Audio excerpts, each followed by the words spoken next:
ಬಿಡದಿ ರೈತರ ಮೇಲೆ ಒಂದು ರೀತಿ ದೌರ್ಜನ್ಯ ಮಾಡುವಂತ ಒಂದು ಪ್ರಕ್ರಿಯೆಯನ್ನ ಕಾಂಗ್ರೆಸ್ ಪಾರ್ಟಿ ಹಠ ಹಿಡಿದು ಮಾಡ್ತಾ ಇದೆ. ಒಂದ್ ಕಡೆ ಕಾಂಗ್ರೆಸ್ ಸರ್ಕಾರ ಮತ್ತು ಅಧಿಕಾರಿಗಳು ಹೇಳಿದ್ರು, ಯಾರು ಜಮೀನು ಕೊಡ್ತಾರೋ ಅವ್ರಿಗೆ ಮಾತ್ರ ನಾವು ಸರ್ವೆ ಮಾಡ್ತೀನಿ ಅಂತ. ಈಗ ಕೊಡ್ದಿದ್ದವರು ಮನೆ ಬಾಗಿಲಿಗೆ ಹೋಗಿ, ಕೊಡ್ದಿದ್ದವ್ರ ಜಮೀನುಗಳಿಗೆ ಹೋಗಿ ದೌರ್ಜನ್ಯ ಮಾಡ್ತಾ ಇದ್ದಾರೆ. ಅದರಿಂದ ನೆನ್ನೆ ಬಿಡದಿಯಲ್ಲಿ ಗಲಾಟೆ ಆಗಕ್ಕೆ ನೇರ ಕಾರಣ ಸರ್ಕಾರನೇ, ರೈತರಲ್ಲ. ನೀವು ಹೋಗಿಲ್ಲ ಅಂದ್ರೆ ಅಲ್ಲಿ ಗಲಾಟೆನೇ ಆಗ್ತಾ ಇರಲ್ಲ. ನೀವೇ ಪ್ರಚೋದನೆ ಮಾಡಿ ರೈತರ ಮೇಲೆಲ್ಲ ಪೊಲೀಸರಿಂದ ಹಲ್ಲೆ ಮಾಡಿಸಿ ಅವ್ರು ಆಸ್ಪತ್ರೆಯಲ್ಲಿ ಇದ್ದಾರೆ. ಈಗ ಅವ್ರ ಮೇಲೆ 2 FIR ಹಾಕಿದ್ದಾರೆ. 2 FIR Bidadi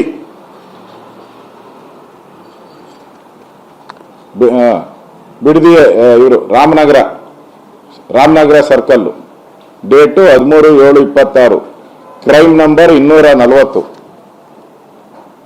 crime number 240 case ಬಿಡದಿಯವರ ಮೇಲೆ. ಏನ್ ಹಾಕಿದ್ದಾರೆ? 240, 239 2 ಕೇಸ್ ಹಾಕಿದ್ದಾರೆ. ಅದರಲ್ಲಿ ಇಲ್ಲಿದೆ ನೋಡಿ FIR ಹಾಕಿದ್ದಾರೆ.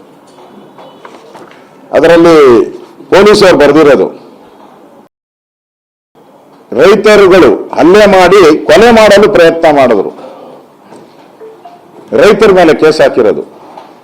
ಕೊಲೆ ಮಾಡಕ್ ಬಂದಿದ್ರಂತೆ ಇವರು. ಓದೋರು ಇವರು, ಅಕ್ರಮವಾಗಿ ಓದೋರು ಇವರು. ಆದ್ರೆ ಕೇಸು ಚಾರ್ಜ್ ಶೀಟ್ ಅಲ್ಲಿ ಬರ್ದಿರೋದು, FIR ಅಲ್ಲಿ ಬರ್ದಿರೋದು ಹಲ್ಲೆ ಮಾಡಿ ಕೊಲೆ ಮಾಡುವ ಪ್ರಯತ್ನ ಮಾಡಿರ್ತಾರೆ ಹಾಗೂ ಕರ್ತವ್ಯಕ್ಕೆ ಅಡ್ಡಿ ಉಂಟು ಮಾಡಿ ಅಪರಾಧ ಎಸಗುತ್ತಾರೆ. ಅದರಿಂದ ಇವ್ರ ಮೇಲೆ ಕ್ರಮ ತೆಗೆದುಕೊಳ್ಬೇಕು. ಮತ್ತೆ ರೈತರು ಏಕಾಏಕಿ ಗುಂಪು ಕಟ್ಟಿಕೊಂಡು ಕೈಯಲ್ಲಿ ಪೊರಕೆ ಕಲ್ಲು ಹಿಡಿದುಕೊಂಡು ಬಂದು ಸರ್ವೆ ಕಾರ್ಯ ಮಾಡದಂತೆ ಅಡ್ಡಗಟ್ಟಿ ತಡೆದು ಬಾಯಿಗೆ ಬಂದಂತೆ ಹವ್ಯಾಸದಿಂದ ಬೈಯುತ್ತಾರೆ. ನಿಮ್ಮನ್ನು ಜೀವ ಸಹಿತ ಬಿಡುವುದಿಲ್ಲ ಎಂದು ಬೆದರಿಕೆ ಹಾಕಿರ್ತಾರೆ. ಅಂದ್ರೆ ರೈತರು ಏನೋ ಈ ಸರ್ಕಾರ ಯಾರ ಪರ? ಕಾಂಗ್ರೆಸ್ ಅವರು ಹೇಳೋದು ನಾವು ರೈತರ ಪರ. ರೈತರ ಮೇಲೆ ಯಾವ ಕೇಸ್ ಹಾಕಿದ್ದೀರಾ? ಕೊಲೆ ಕೇಸು, ಹಲ್ಲೆ ಕೇಸು, ಅಕ್ರಮವಾಗಿ ಗುಂಪುಗಾರಿಕೆ ಕೇಸು. ಇದು ರೈತರ ಸರ್ಕಾರನ? ಇದು ರೈತ ವಿರೋಧಿ ಕೆಲಸ. ಇದನ್ನ ಈ ತರ FIR ಹಾಕಿ ರೈತರನ್ನ ಬೆದರಿಸ್ತೀನಿ ಅಂತ ಹೇಳಿದ್ರೆ ಅದು ನಿಮ್ ಕೈಲಿ ಸಾಧ್ಯ ಇಲ್ಲ. ಇರೋದು ಇನ್ನು 1.5 ವರ್ಷ. ಯಾಕೆ ಹಾಳು ಮಾಡ್ಕೊಂಡು ಹೋಗ್ತೀರಾ? ಈಗಾಗಲೇ ಸರ್ಕಾರ ಕಮಿಷನ್ ಸರ್ಕಾರ. ಇದು ಲೂಟಿ ಮಾಡಿ ಮಾಡಿ ಮಾಡಿ ಮನೆಗಳು ಕಟ್ಟೋದ್ರಲ್ಲೂ ಲೂಟಿ, ಕಾಂಟ್ರಾಕ್ಟ್ ಕರೆಯೋದ್ರಲ್ಲೂ ಲೂಟಿ, ಟೆಂಡರ್ ಸರ್ಕಾರ ಅಂತ ಹೇಳಿದ್ದೀನಿ. ಇದು ಟೆಂಡರ್ ಮಾಡೋ ಸರ್ಕಾರ. ಟನಲ್ ರೋಡ್ ಟೆಂಡರು, ಕಸದ್ದು ಟೆಂಡರು, ಬಿಡದಿದು ಟೆಂಡರು, ಆನೇಕಲ್ KDB ಟೆಂಡರು, ಎಲ್ಲ ಇನ್ನು 1.5 ವರ್ಷ ಆಯ್ತಲ್ಲ, ಎಲ್ಲ ಟೆಂಡರ್ ಕರೆದ್ಬಿಟ್ಟು ಕಮಿಷನ್ ವಸೂಲು ಮಾಡ್ಕೊಂಡು ಹೋಗುವಂತ ಟೆಂಡರ್ ಸರ್ಕಾರ ಇದು, ಕಮಿಷನ್ ವಸೂಲಿ ಸರ್ಕಾರ ಇದು.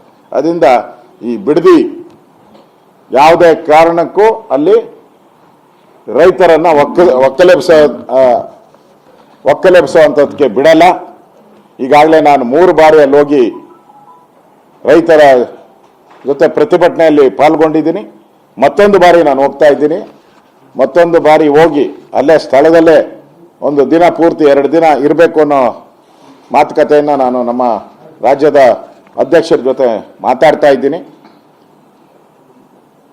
ಈ ಪೂರ್ತಿ ಬೆಂಬಲ ಬಿಡದಿ ರೈತರು ಏನು ಹೋರಾಟ ಮಾಡ್ತಾ ಇದ್ದಾರೆ, ಅದೇ ರೀತಿ ಆನೇಕಲ್ಲಲ್ಲಿ ಏನು 900 ದಿನದಿಂದ ಹೋರಾಟ ಮಾಡ್ತಾ ಇದ್ದಾರೆ. ಆನೇಕಲ್ ಇದರಲ್ಲಿ 900 ದಿನದಿಂದ ರೈತರು ಹೋರಾಟ ಮಾಡ್ತಾರೆ. ಭೂ ಸ್ವಾಧೀನ ವಿರೋಧಿ ಹೋರಾಟ. ಈ ಹೋರಾಟಕ್ಕೆ ನಾವು ಬೆಂಬಲ ಕೊಡ್ತಾ ಇದ್ದೀರಿ. ನಾನು ಸರ್ಕಾರಕ್ಕೆ ಆಗ್ರಹ ಮಾಡ್ತಾ ಇದ್ದೀನಿ, ಕೂಡಲೇ ಕೇಸನ್ನು ವಾಪಸ್ ಪಡಿಬೇಕು.